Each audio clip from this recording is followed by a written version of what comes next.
So I first just want to say thank you to the organizers. I feel really honored to be here with you today and to talk about this topic.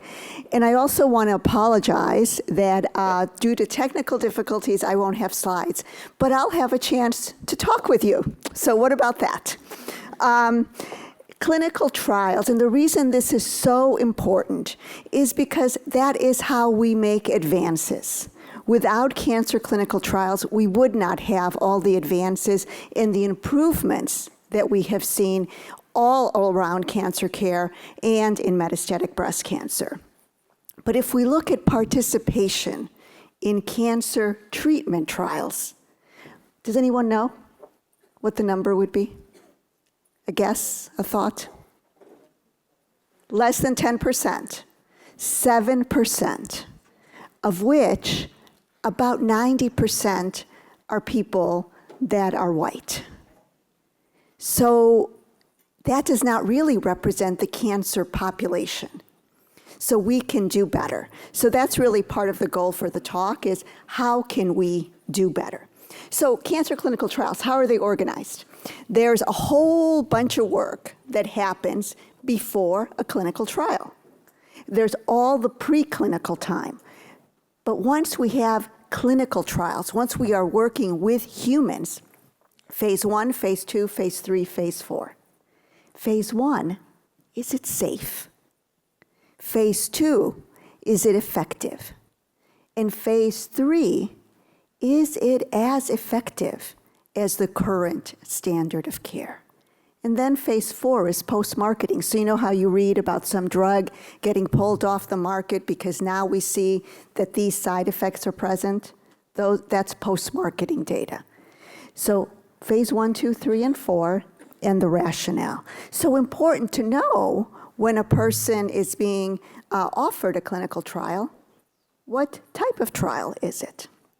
So what do we need to access a trial? First, there needs to be awareness. And that's why I love doing talks for patients, for families, because patients need to know this is an option. And activated patients can go in and say, you know what about a clinical trial? We did a study where we're just educating people. You know, you don't have to be a person with cancer to learn about cancer clinical trials. We just educate people. And then people do come back and say, I'd like to know more about that. So awareness, and awareness also for the clinical teams, and availability. Now, availability does mean, is the study open at my site? But availability also requires infrastructure. You know, it's not just the doctor, right? There needs to be a research nurse. There needs to be a data manager. There needs to be somebody who's going to be doing all the regulatory, finance people. So it's a whole infrastructure that is needed for the trial. And I would say there's also infrastructure for the patient, because the patient also needs to say, you know, maybe I want my family member to come with me. Maybe I want to learn and read about these things before I go in. So there's infrastructure for both, and there's support, the navigators, the financial counselors, the community health workers. So I wish we had a system where we did not need navigation, but unfortunately we do, and so we need those folks to be a part of it. And at least in the US, insurance coverage is critical. Co-pays, we know that one of the reasons that people do not enroll in trials is because of the co-pays. And the Association for Cancer Care Centers came up with a great program, which is the Just Ask program. Have people heard about that? Great. And it's wonderful because it's just ask, right? If you see a patient and the person appears to be eligible for a trial, just ask them.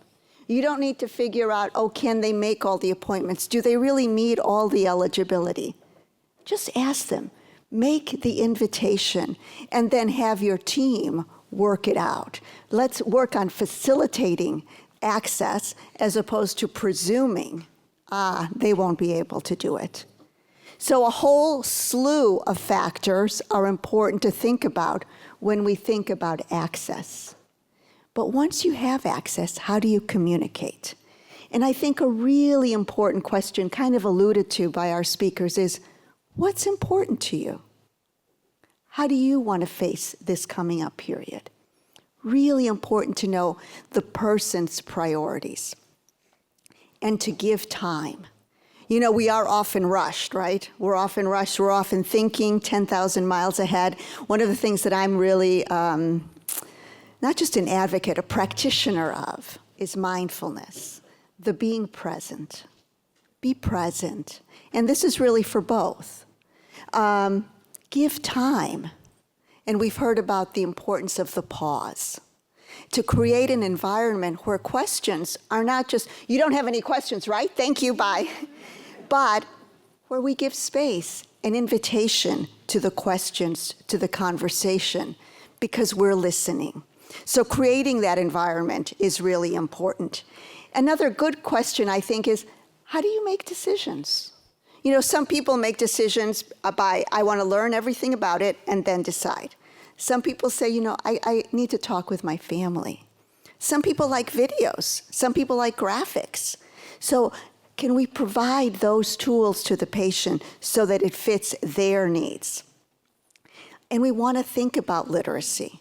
We want to think about health literacy. We want to think about numeracy. You know, I'm sure all of you have seen consent forms. You know, they may be 20, 30 pages. You know, if a person is experiencing what's known as chemo brain, that may be really hard to get through.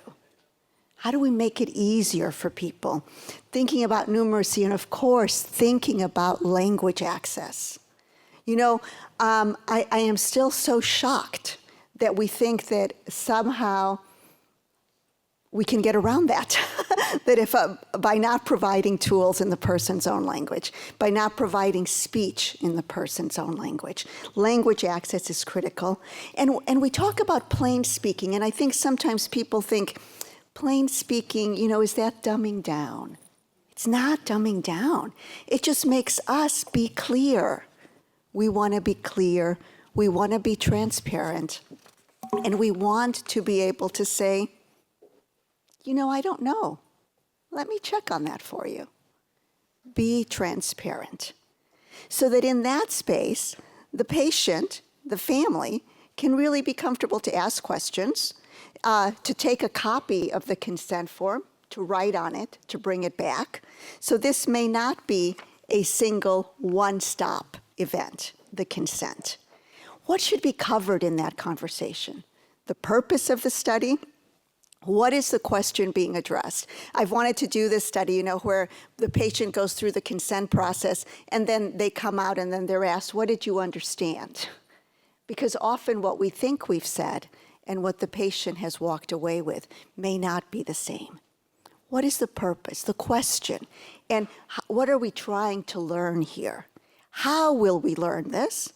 Who's eligible? Why? Why? We know that one of the reasons people don't enroll on trials is because the eligibility criteria do not fit the real world. So can we, bless you, have good science and still have more open eligibility criteria? So thinking about the design, how are we addressing the question? We know that the two most difficult concepts for people are randomization and double blind. So to take the time to explain those in plain speak. And what is required? The test, but not just the test, not just the studies, the time. What amount of time will this take for the patient to do this? Again, the support that's available, what can you expect? And what happens if I have a question? What happens if something goes wrong? Who do I call? Who do I contact? How can I get help? And really important, how will the results get back to you?